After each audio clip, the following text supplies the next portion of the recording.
Hello, welcome to our newest modern audiovisual interactive guide through forgotten castles of Croatia past. While everybody else is giving you one castle with 5 reasons, we are exclusively and only for you giving you 5 different castles with 5 different stories.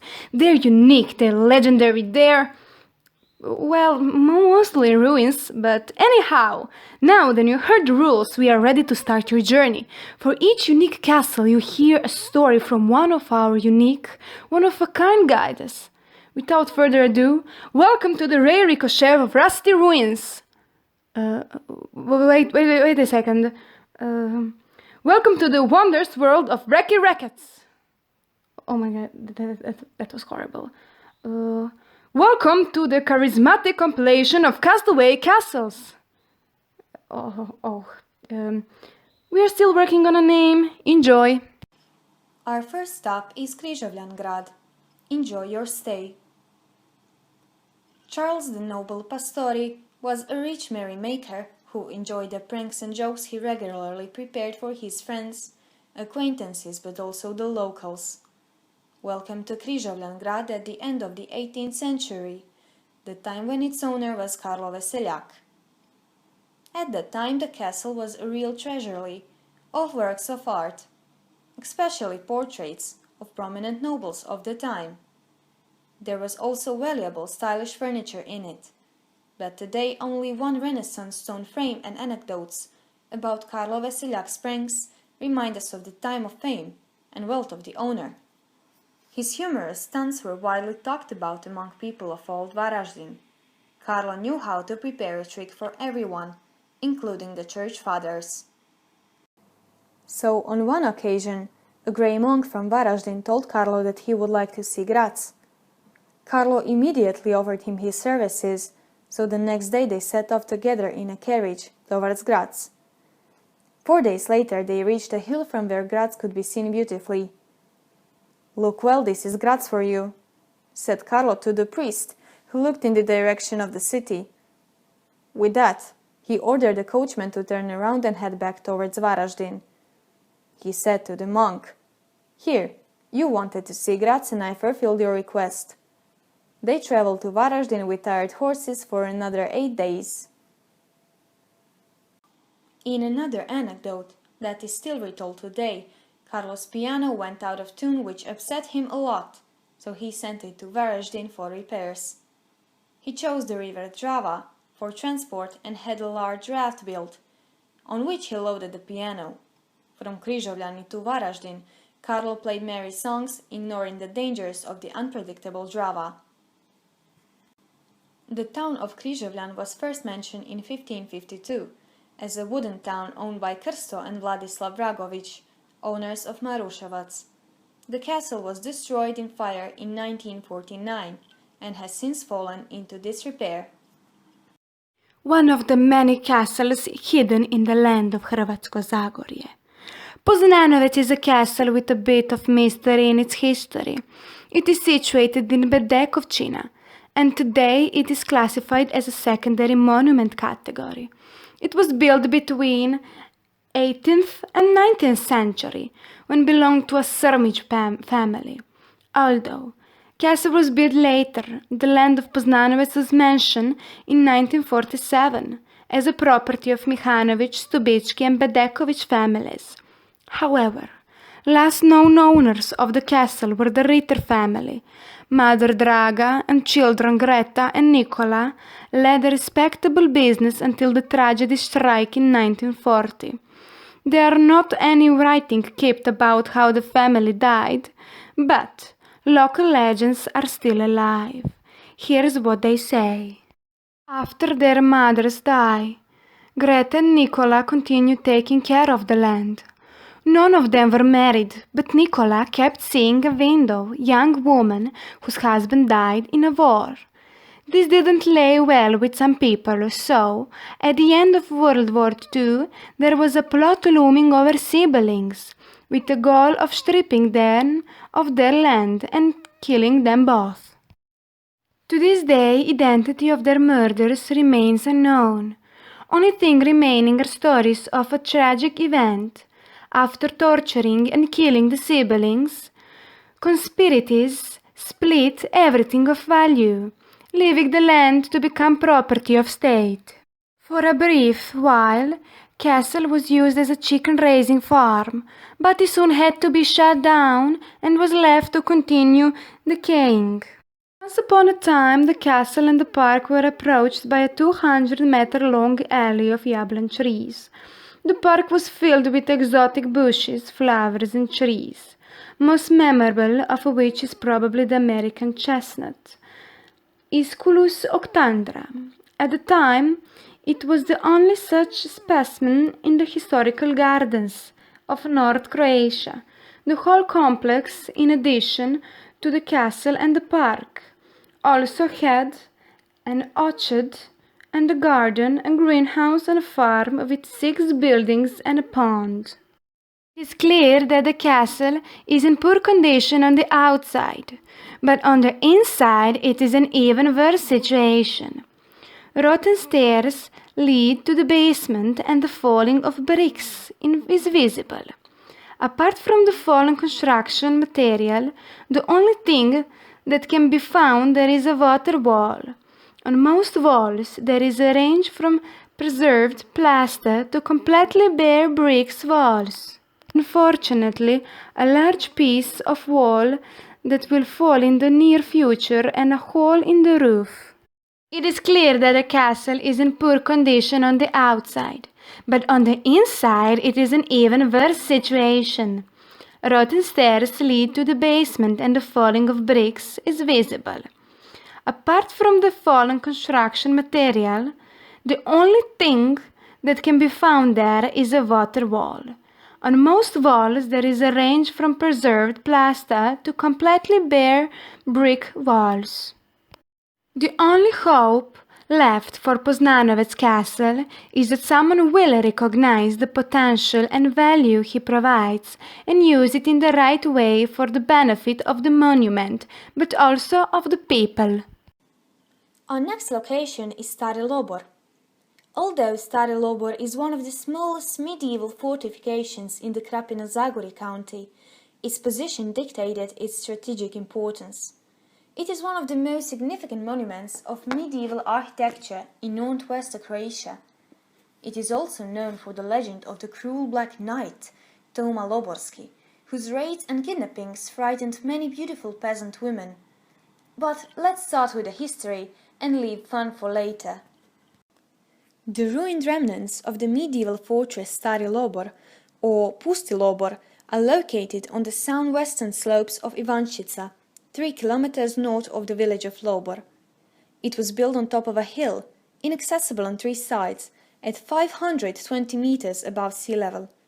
With its position, Lobor protected the road passage through the western part of the mountain massif and the crossing towards Lepoglava.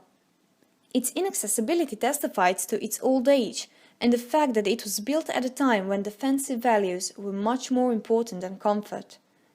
The name Lobor probably comes from the Latin word labor, laboratorium, as it is assumed that the Romans had their workshops and quarries in the area.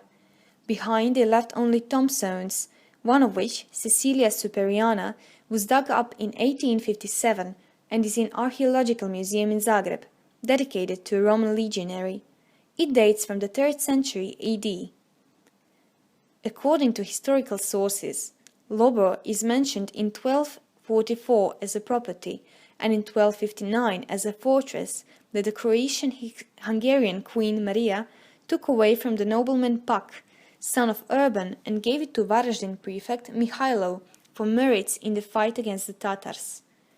In 1399, Lobor, together with the entire Zagorie county, was given to the Selje family. After Selje, the fort was ruled by Katarina Branović. From 1456, Ban Ivan, Jan Vitovec, and his sons Ivan, Juraj and Willem, Jakub Seleki, Ivaniš Korvin, Franjo Berislavić, Ivan Fort Banfi, and the Keglavić family. There are many stories about Stari Lobor, but the most famous owner of the fort is mentioned in the early 14th century. It's about Thomas Niger. A legend about him as Black Tom Loborski has been preserved in the Lobor region to this day, and Marija Jurić Zagorka mentions him in her works. According to tradition, the knight Tomo Crejoliangrad lived in his fortress in Pusti Lobor, which was then in full glory.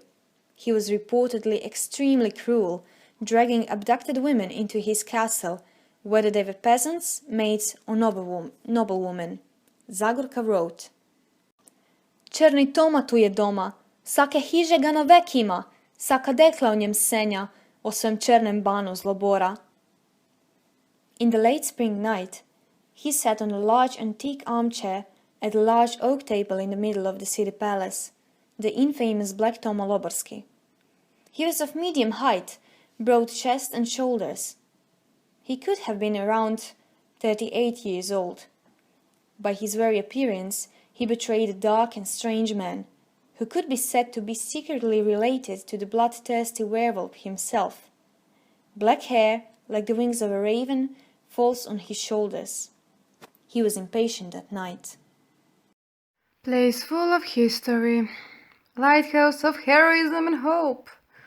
Once beautiful place today is just another ruin. Well, welcome to my life, I guess. Why and how this place fell a victim of time? Answer can be found in its amazing history. And the fact that in time we live in, people don't remember what they ate, let alone names of some castles or wherever. Living nearby medieval Cesargrad and building the new Klanniecki palace, Ban Toma Erdadi could not know what fate would befall his place. 4 centuries later, it will be an almost invisible ruin, difficult to access, and dangerous for a moment, covered with wilderness, lying along the main road to Klanniec. Novidvari klanniecki were built in 1603 by Toma Erdadi, as evidenced by the family crest above the door of the castle. The Erdadi family, which since the 6th century belonged to the richest nobles in Hungary and Croatia, owned the castle for many years. From Toma's brother Peter III comes to the Croatian branch of the family, that became extinct in 1703, and from Toma's son Krsta comes to the Hungarian branch, which, after the extinction of the Croatian branch, took over all its possessions. Wow, we love a supporting family, am I right?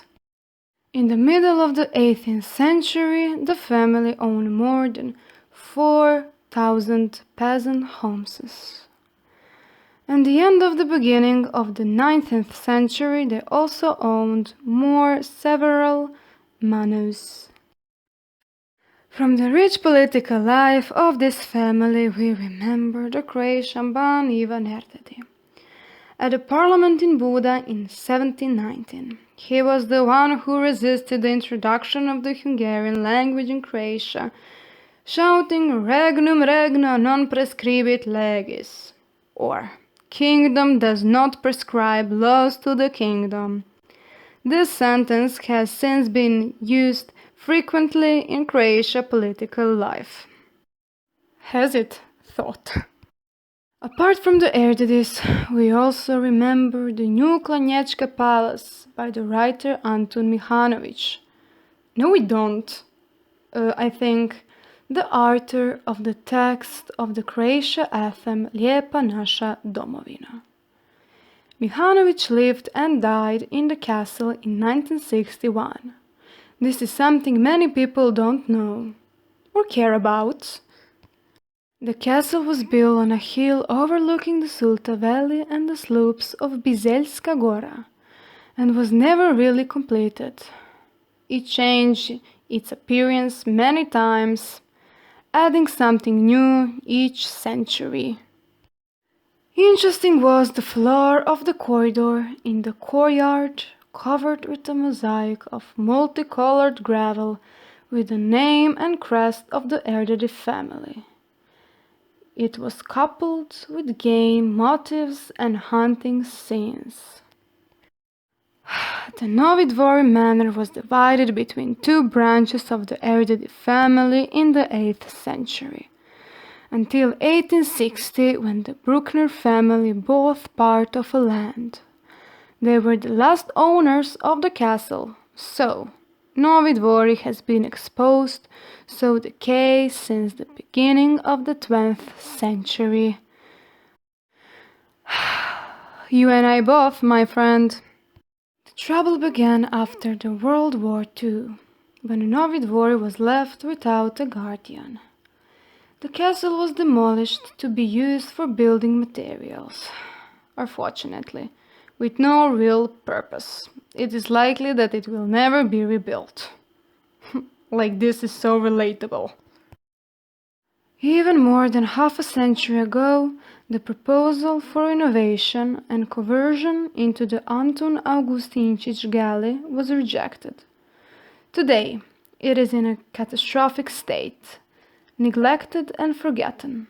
It almost completely fell apart. Like my last two relationships. I really need a better job. And our last spot for today is Bisak. Once upon a time, because Bisak is very old, Castle Bisak played an important role in Croatian history. When it was built is not known, but it is known that it existed as a lowland fortified city in the late 14th century.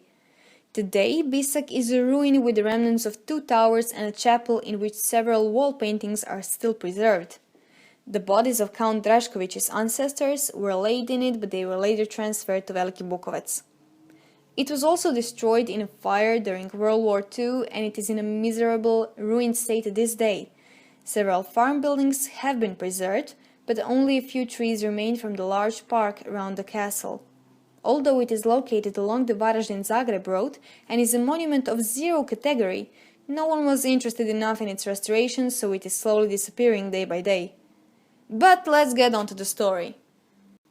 We are currently in the year 1755 and the situation is turbulent.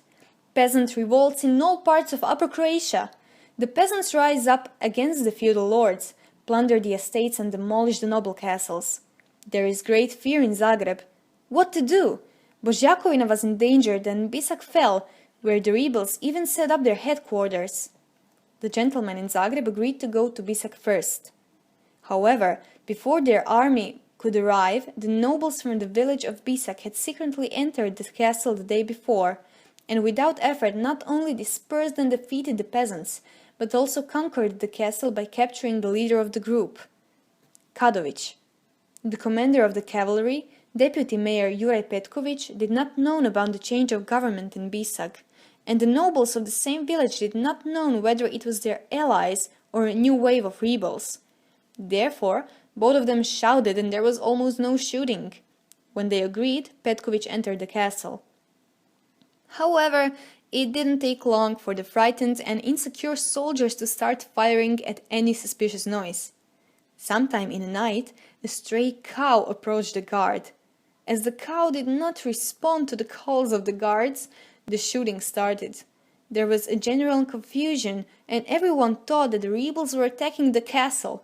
Some hid, some fled, and most shouted. Finally, when those who were outside the castle noticed that nothing had happened, they began to question why such signs were constantly given from the castle. After much confusion, realizing that it was all a ridiculous confusion, they returned to the castle calmly, without danger. Around 1620, Bisak was managed by Juraj Zrinski, and it was held for the longest time by the noble Patačić family. In the 18th century, Bisak was owned by Antun Janković, whom August Šenoa described in Diogenesis as an opposition to then spread of foreignness in Croatia. From 1932 to 1941, it was owned by the writer Milan Begović, who wrote about the castle in the book Ghosts in a Castle. In it, among other things, he writes a libretto for the most famous Croatian opera, Era from the Other World. There is also an interesting haunted castle story connected with Bisak. It all starts with Count Edgar Bure de Corberon, an advisor and friend of Bani Josip Jelačić, and an adventurer and protector of Croatian culture. The Count's wish was to be buried in Bissau, but his body somehow found its way back to Bisak and he was buried underneath the chapel. According to locals, People tried to dig up his grave several times, thinking that they would find some valuables in a grave. Due to such vandalism by the locals, the spirit of the Count de Corberon caused the flourishing of the river Lonia and the flooding of the surrounding area. On the ancient feast of the kings, candles were lit in a chapel for the repose of the soul of Edgar de Corberon. It is also interesting that Bisak was in danger during the Križevci revolt at the beginning of the 1755. The peasants that destroyed noble